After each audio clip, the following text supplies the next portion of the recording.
नमस्कार। आज की कहानी से हम जानेंगे कि किस प्रकार एक पशु भी अपने ऊपर किए गए उपकार का बदला उपकार के द्वारा ही देता है। आज की कहानी का शीर्षक है एंड्रोक्लीज और शेर। बहुत प्राचीन काल की बात है। यूरोप में रोम नामक बहुत ही समृद्ध और विस्तृत साम्राज्य था। उस समय रोम में दास प्रथा विद्यमान थी। ये दास नीलामी में खरीदे जाते थे।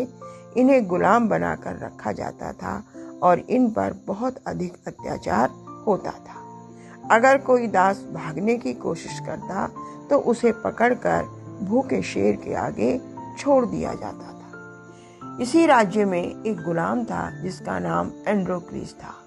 उसका मालिक उससे बहुत काम करवाता था, परंतु खाने के नाम पर बहुत थोड़ा भोजन 2-3 दिन के अंतराल पर देता था।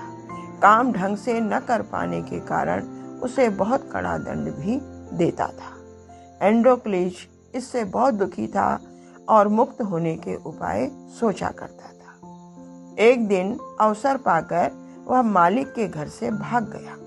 वह रात दिन दौड़ता रहा।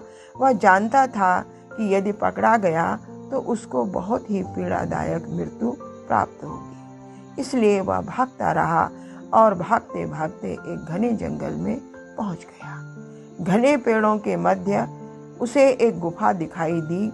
वह बहुत ही थका हुआ था, इसलिए गुफा में प्रवेश करते ही सो गया।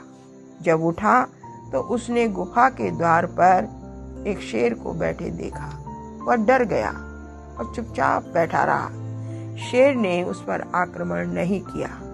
एंड्रोक्लीज ने देखा कि शेर बार बार अपना पंजा उठाकर उसकी तरफ देख रहा था। एंड्रोक्लीज धीरे धीरे उसके पास गया। पंजा उठाया तो शेर ने सिर झुका लिया।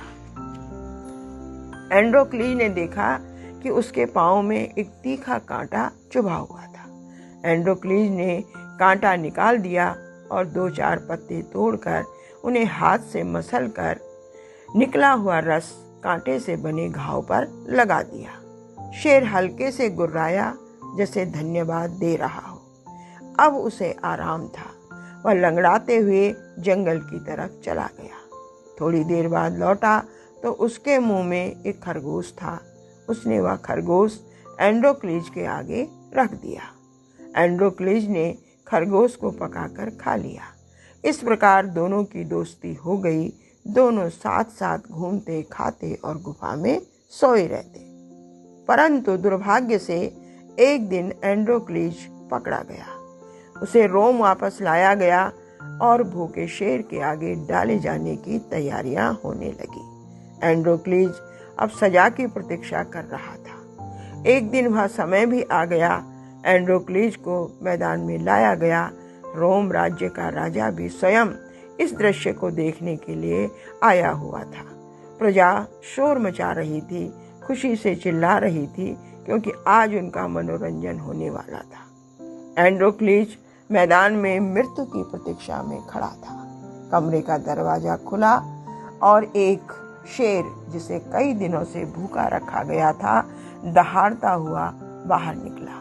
लेकिन आश्चर्य, जैसे ही वह एंड्रोक्लीज के पास पहुंचा, उसने सिर झुकाया और एंड्रोक्लीज के पास बैठकर उसके पैर चाटने लगा। एंड्रोक्लीज ने देखा कि यह वही शेर था जिसके पैर से उसने कांटा निकाला था।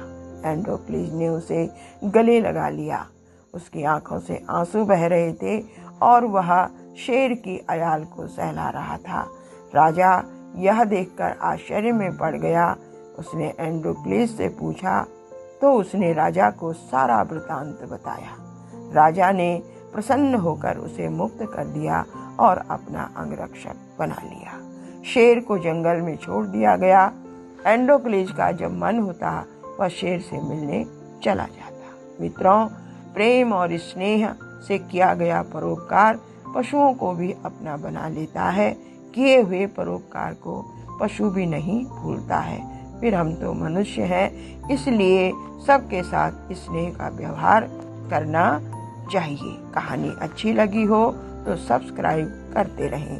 धन्यवाद।